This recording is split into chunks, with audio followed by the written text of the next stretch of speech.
हैं एक छोटी सी घटना जो हिंदुस्तान के सबसे लोकप्रिय इंजीनियर मचगुंडम विश्वेश्वरैया का नाम आप लोग जानते होंगे।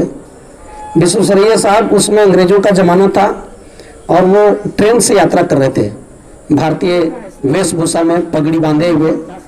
उसमें अंग्रेजों की चलती थी हमारे देश में, ट्रेन में अंग्रेज अधिक मात्रा में बैठे हुए थे।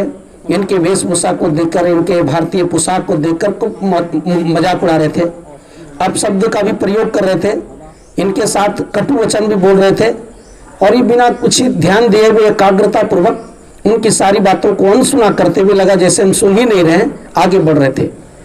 अब इसी तरीके से कोई किसी सीमा चीजों की अंत होती है।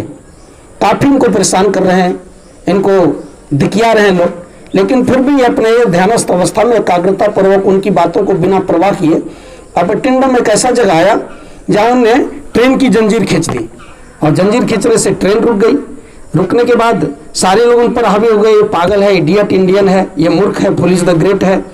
बहुत अधिकारी आया वहां से, किसने रोका? बोला इसी ने रोका। क्यों रोका भाई? आपको तो दंड मिलेगा, जेल हो जाएगी। तो विश्वेश्वरैया ने कहा कि आगे जो है सो पटरी का नट खुल गया है, मतलब एकाग्रता में क्षमता होती है। बोला कोई पागल तो नहीं है? बोला हाँ, इन लोग हल्ला कर रहे थे लेकिन मैं मेडिटेशन में था, एकाग्रता पूर्वक हम आवाजों को ध्यान से सुनते जा रहे थे। यहाँ के बाद आवाज बदला हुआ लगा कि आगे पटरी खुली हुई है।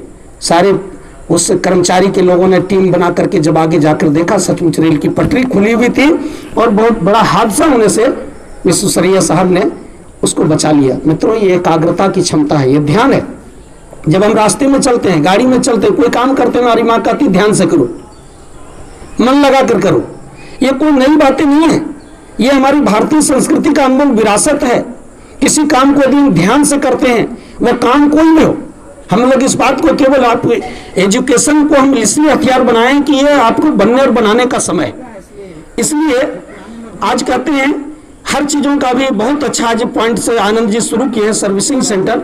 हर चीजों की सर्विस की आवश्यकता है और विद्यार्थी जीवन में सबसे जो महत्वपूर्ण हमारे लिए है वो हमारी बुद्धि है, हमारा स्मरण शक्ति है, हमारा मेमोरी पावर है। और इसकी यदि हम सर्विसिंग नहीं कर पाएंगे, ध्यान नहीं देते हैं, तो बहुत सारा निगेटिविटी वायरस यहीं आकर के सवार हो जाता है। बहुत लोग कहते हैं, एक दूसरा पॉइंट अभी रुपेश जी के माध्यम से आया कि 10 मिनट या 10 घंटा, कोई बहुत कम समय में ही 22 वर्ष में ही यूपीएससी कंप्लीट करने वाले लोग भी मिले, बीपीएससी जेपीएससी कंप्लीट करने वाले लोग मिले। इसी झारखंड से 4 लोगों ने परचम लहराया, इसी हजारीबाग से उत्तम कुमार ने परचम लहराया। मित्रों, लक्ष्य कहते हैं, लक्ष्य हमारा अगर एकाग्रता पूर्वक प्रयत्नशील हो जाए, हम ग्रेजुएशन के बाद ऐसे लक्ष्य खोजते हैं, हमको इंटरमीडिएट से अपना लक्ष्य तय कर लेना चाहिए किस क्षेत्र में जाएंगे। और तन और मन, तन के साथ यदि मन मिल जाए, मोबाइल के साथ यदि नेटवर्क जुड़ जाए, नेटवर्क की वो ध्यान है, सिम कार्ड भी है, उसमें वैलिडिटी भी है, उसका सेल भी चार्ज है, लेकिन नेटवर्क नहीं आ रहा है तो बात बनेगी? हमारे पास किताब भी है, हमारे पास कॉपी भी है, कलम भी है, हम कोचिंग सेंटर में भी जा रहे हैं, लेकिन एकाग्रता का नेटवर्क तो हमारा बन ही नहीं पा रहा है, मन में कुछ हलचल चल रहा है। तो ये हलचल को शांत करने का नाम ध्यान है। ध्यान एक ऐसा माध्यम है, जैसे आज से हजारों साल पहले इस पर हमारे ऋषियों ने चिंतन किया और इस मेडिटेशन के माध्यम से हाल के जमाने में अनेकों महापुरुष सफल हुए। लोग कहते हैं कि भाई आज अध्यात्म सोल ऑफ साइंस जिसकी हम बात कर रहे हैं, या कर रहे हैं, कौन चीज हो रहा है? आप लोग हजारीबाग में हर आदमी को बताइए, फिजिक्स केमिस्ट्री का तो इंस्टीट्यूट खुला हुआ है हर जगह, लेकिन यह स्पिरिचुअल इंस्टीट्यूट है। स्पिरिचुअल इंस्टीट्यूट हजारीबाग में एक जगह है और वहां सप्ताह में सिर्फ आप लोग को 1 घंटे के लिए आना है। 1 घंटे में आप अपने शारीरिक और मानसिक, केवल मानसिक लाभ ही नहीं मिलेगा, आपको शारीरिक लाभ भी मिलने वाला है। हमारे ऋषियों ने ये 4 अनमोल सूत्र हम लोगों को दिया कि हम अपने जीवन का विकास कैसे करें, आत्मविकास, आत्मविश्वास फिर से कैसे पैदा करें। तो इसके लिए साधना, दूसरा स्वाध्याय, तीसरा संयम और चौथा सेवा। साधना, स्वाध्याय, संयम और सेवा। साधना का अंतर्गत हम 20 मिनट का मेडिटेशन और सूर्य का ध्यान। गायत्री मंत्र कहते हैं किसी भी व्यक्ति को यदि बुलाते हैं तो आवाज देना पड़ता है। टीचर, डॉक्टर, मास्टर सबके लिए अलग अलग संबोधन है, माँ के लिए, पिता के लिए, तो ईश्वर के लिए भी जो संबोधन दिया गया हमारे वेदों में, जो वाणी उनके लिए प्रयुक्त हुआ है बिना आवाज दिए हुए। कहते हैं मुर्गी का भी एक आवाज होती है, बकरी का भी एक आवाज होता है, सिंह की भी दहाड़ होती है और सब अपने आवाज से किसी न किसी के माध्यम से संकेत करता है, उसको बुलाता है। मित्रों, ईश्वर को हम कैसे बुलाएं? ईश्वर की रूहानी ताकत को, उस एनर्जी को अपने अंदर लबालब जिलेबी के रस की तरह अपने अंदर धारण कैसे कर लें? तो इसी के लिए हमारे ऋषियों ने रिसर्च सेंटर में गायत्री महामंत्र पर अनमोल शोध किया। गायत्री मंत्र हम लोग की अनमोल विरासत है और गायत्री मंत्र के बारे में मत समझिए कि कोई केवल साधु सन्यासी और किसी विशेष लोग ही बोल सकते हैं। गायत्री मंत्र हिंदुस्तान की आत्मा है। गायत्री मंत्र यहाँ के त्रिवेणी संगम है, जिसमें ज्ञान, कर्म और भक्ति का समावेश है, जिसमें सरस्वती, लक्ष्मी, काली का समावेश है। जिस गायत्री मंत्र की उपासना से आपके सरस्वती बुद्धि बल, लक्ष्मी अर्थात आपके दुख दारिद्र और दुर्गा शक्ति अर्थात आपके आंतरिक और बाह्य शत्रु जो आपको परेशान करते हैं विनष्ट हो जाएंगे और आप एक अच्छे युवा के रूप में, एक सफल विद्यार्थी के रूप में सक्सेस सूची में आपका नाम होगा।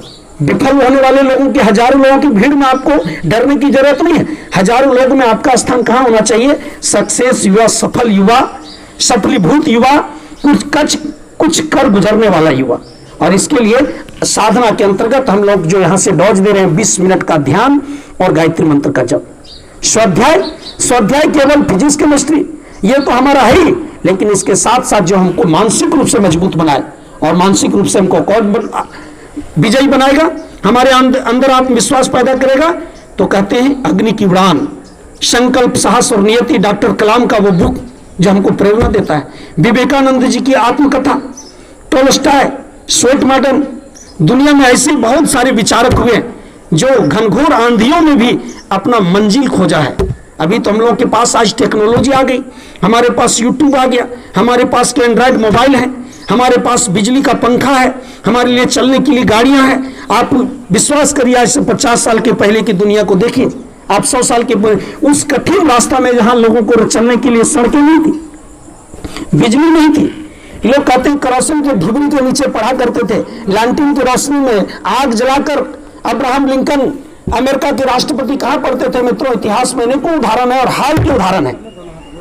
जो कहते हैं रोड पर जो कचरा फेंका हुआ रहता है उसको लोग जलाते हैं, उसकी रोशनी में जाकर अब्राहम लिंकन पढ़ाई करते हैं और अमेरिका के लोकप्रिय राष्ट्रपति के रूप में इतिहास के पन्नों में अमर हो जाते हैं। डॉक्टर कलाम अखबार बेचते हुए अपनी पढ़ाई करते हैं। इतना खर्च नहीं है कि बिना कुछ काम किए पढ़ाई की हम खर्च जुटा सकें।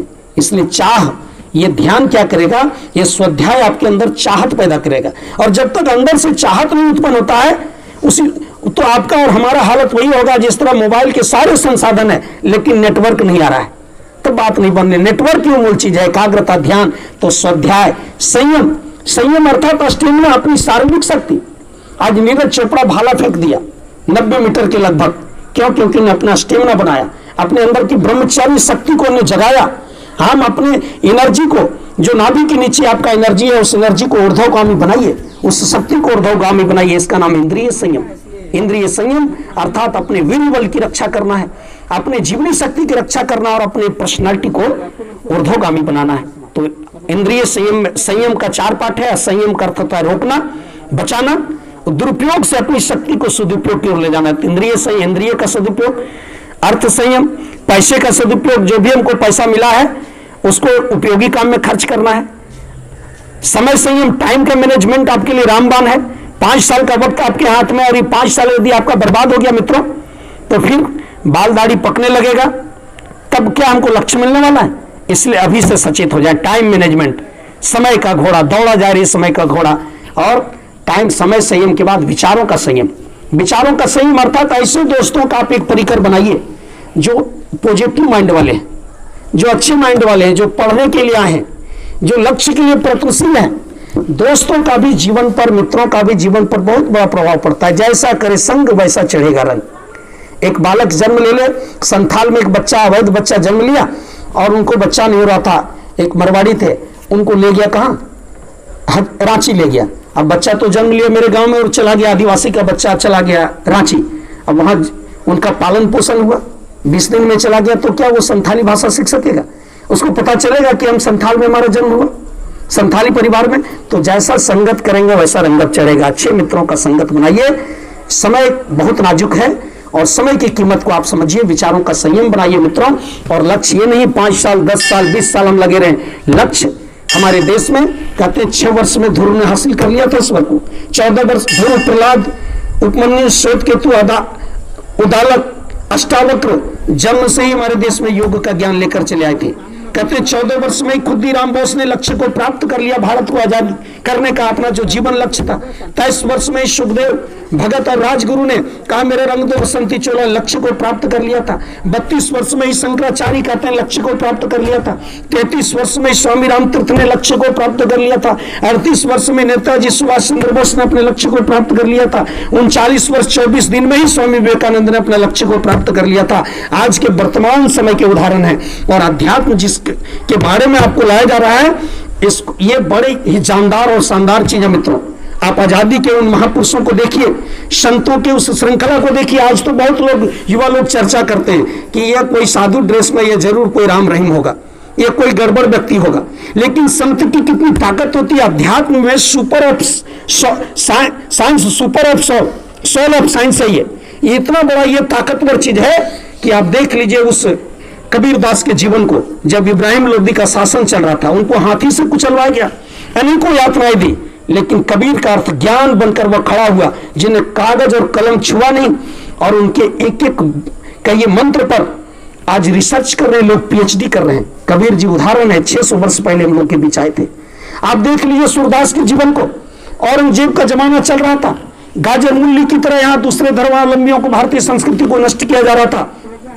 उनके दरबार में महात्मा सूरदास पहुंच गए और सूरदास से औरंगजेब को आंख मिलाने की हिम्मत नहीं हुई। और औरंगजेब के दरबार में जाकर सूरदास ने उसको पराजित किया और संकल्प करवाया। उसके बाद किसी भी यहाँ की भारतीय संस्कृति, किसी मंदिर पर हमला नहीं किया। ये संत की ताकत होती है। संत की ताकत आप नहीं देखें, अध्यात्म की ताकत हमारे देश में। मीराबाई 5000 साल पहले वाले श्री कृष्ण को 500 वर्ष पहले मथुरा में टूटी मूर्ति में फिर से कृष्ण को पैदा कर दी। और जब मीराबाई का अंतिम समय आया तो उनके बॉडी को जलाया नहीं गया, बल्कि सशरीर उसी कृष्ण की मूर्ति में समाहित कर ली। ये अध्यात्म की ताकत होता है। कबीर जी का अंत समय आया तो उनको बोला, मगहर जो बनारस का बस्ती था, वो कसाई का मोहल्ला था, बोला यहाँ मरने वाले को नरक मिलता है। तो कहते हैं अंतिम समय में कबीर जी ने अपना झोपड़ी वहीं बनाया और उन्हें स्लोगन लिखा, कबीर तेरा झोपड़ा गलकटवन के पास, करेगा सो भरेगा क्यों मत उदास। तो इसलिए आपके अगल बगल बहुत सारे दोस्त हैं, गलत प्रवृत्ति के हैं, लेकिन आप कबीर बन जाइए, गलत बुरे संगति के प्रभाव मत आइए। और कहते हैं अंत समय में जब हिंदू मुसलमान दोनों लड़ने लगे, हम जलाएंगे इनके बॉडी को, दफनाएंगे, तो वो कहते हैं डायरेक्ट उनका शरीर सूर्य से एकाकार हो गया। ये अध्यात्म की ताकत है। कबीर जी, मीराबाई, चैतन्य महाप्रभु, संत विठल दास, संत तुकाराम, ये 400, 500, 600 वर्ष के संत हैं। ये मुगलों के जमाने के संत हैं। Soul of science. आज एक साधु जो अपना चेहरा भले रंग लिया है, लेकिन अध्यात्म की ताकत तो आई नहीं। इसलिए आज का सन्यासी का जो परिभाषा दिया, अगर अध्यात्म के विज्ञान को समझना है तो आज अध्यात्म विज्ञान के जो चमकता हुआ सूरज स्वामी विवेकानंद हैं। आज अध्यात्म विज्ञान के चमकता हुआ सूरज हमारे श्रद्धेय डॉक्टर प्रणव पंड्या जी हैं। गायत्री परिवार जिनने वैज्ञानिक प्रयोगशाला बनाया और आज के जमाने में उन्होंने फिर से शोध किया भारतीय संस्कृति के सूत्रों पर कि मेडिटेशन करने से, प्राणायाम करने से, योग करने से, आयुर्वेद को अपनाने से हमारे जीवन का विकास कैसे हो सकता है, हम लाभ कैसे पा सकते हैं। इसलिए हम गायत्री परिवार प्रांतीय युवा प्रकोष्ठ हजारीबाग के माध्यम से आप लोगों के पास जो संकल्प लेकर आए हैं मित्रों, जो उद्देश्य लेकर आए हैं, उस उद्देश्य में आपको भी कदम मिलाकर चलना चाहिए, आपको भी सहयोग देना चाहिए। और जो यहाँ सप्ताह में 1 दिन की जो प्रैक्टिस कराई जा रही है, उस प्रैक्टिस को आप अपने रूम में निरंतर जारी रखें। सुबह आप साधना के लिए 20 मिनट, शाम में सोते समय 10 से 15-20 मिनट, जो भी आपसे संभव हो। महापुरुषों के एक पेज पढ़ते हुए आपके आप सो जाना, आप कोई काम नहीं करना है, तो अच्छे विचारों को चिंतन करते हुए आप सो जाएं। ऐसा काम करेंगे मित्रों। साधना और स्वाध्याय 2 सूत्र आप अभी ले लीजिए, आपके जीवन में बहुत ही परिवर्तन आने वाला है।